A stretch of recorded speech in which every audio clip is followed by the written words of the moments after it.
Hello दोस्तों, स्वागत है आप सभी का आपके अपने यूट्यूब चैनल दीप हिंदी ऑनलाइन संसार में।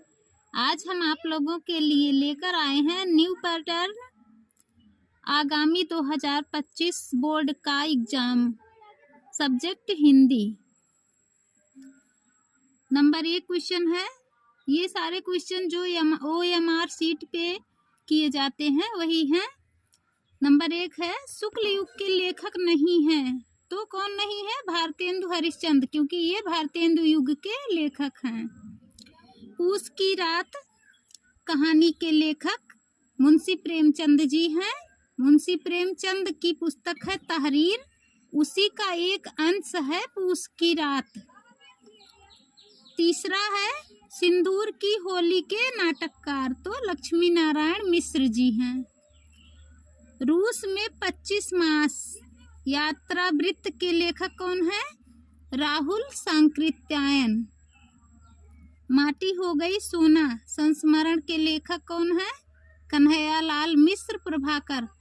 कभी कभी एग्जाम में पूछ लिया जाता है कि प्रभाकर किसका उपनाम है, तो कन्हैयालाल मिश्र जी का। रीतिकाल को अलंकृत काल किस विद्वान ने कहा? तो मिश्र बंधुओं ने कहा। निम्न में से कौन सी कृति रीतिकालीन कवि देव की नहीं है?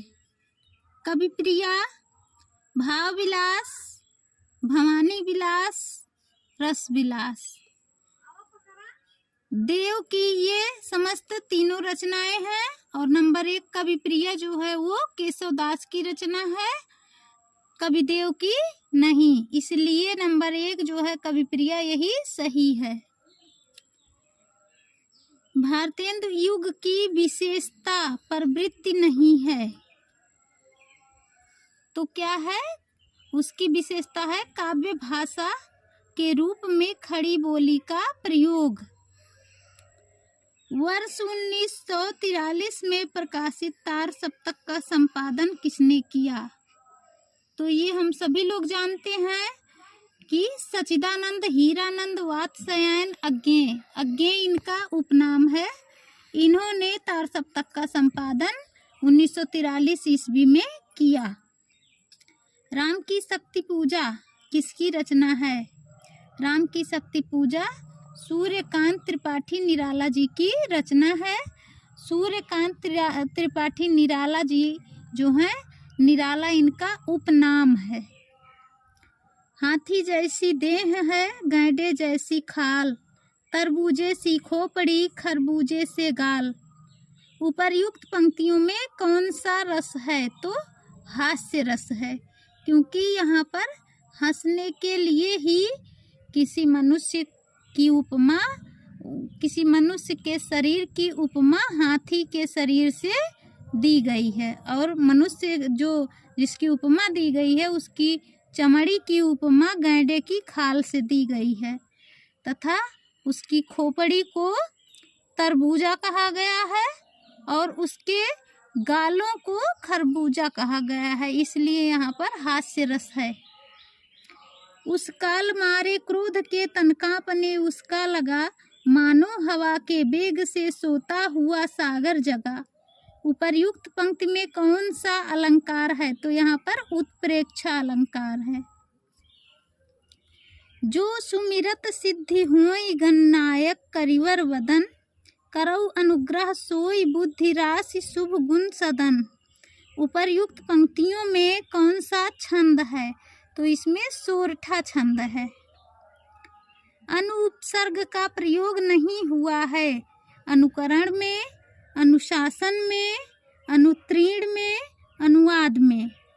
तो अनुकरण का भी अनु प्लस करण एक शाब्दिक अर्थ निकलता है। अनु प्लस शासन, अनुशासन का भी एक शाब्दिक अर्थ निकल रहा है। अनु प्लस वाद, इसका भी एक शाब्दिक अर्थ निकल रहा है, लेकिन अनुत्तीर्ण का कोई अर्थ नहीं निकल रहा है, इसलिए इसमें नंबर 3 अनुत्तीर्ण जो है यह ही गलत होगा। नीलकंठ समस्त पद में प्रयुक्त समास है, बहुब्रीहि। नीला है कंठ जिसका, अर्थात भगवान शिव। बादल का पर्यायवाची नहीं है। नीरद, अम्बुद, जलज, जलद। तो ये तीनों बादल के पर्यायवाची हैं, नीरद, अम्बुद, जलद। लेकिन जो जलज है ये कमल का पर्यायवाची है, इसलिए इसमें यह ही सही माना जाएगा। अगला नंबर है युष्मद अर्थात तुम का सर्वनाम शब्द की तृतीया एक वचन रूप है, तो इसका तृतीय एक वचन रूप होगा तोया। अगला, आंधी आई और हम घर भागने लगे। रचना के आधार पर इस वाक्य का प्रकार है, तो संयुक्त प्रकार है, संयुक्त वाक्य है। क्यों? क्योंकि आंधी आई, आंधी भी संयुक्त है और हम घर भागने लगे, मतलब किसी एक के लिए संबोधित नहीं किया जा रहा है, अर्थात उसमें कई लोग हैं, तो वहाँ पे संयुक्त वाक्य है। अगला नंबर है महात्मा बुद्ध ने विश्व को शांति का उपदेश दिया का वाच्य है, तो कर्तृवाच्य। उन्होंने विश्व को शांति का संदेश करने का जो प्रयास किया उसे कर्तृवाच्य कहा जाता है। सबसे लास्ट नंबर है वह अचानक चला गया। वाक्य में प्रयुक्त अचानक पद का व्याकरणिक परिचय है, क्रिया विशेषण। यदि आप सभी को वीडियो पसंद आए तो लाइक, सब्सक्राइब, शेयर करना ना भूलें। धन्यवाद।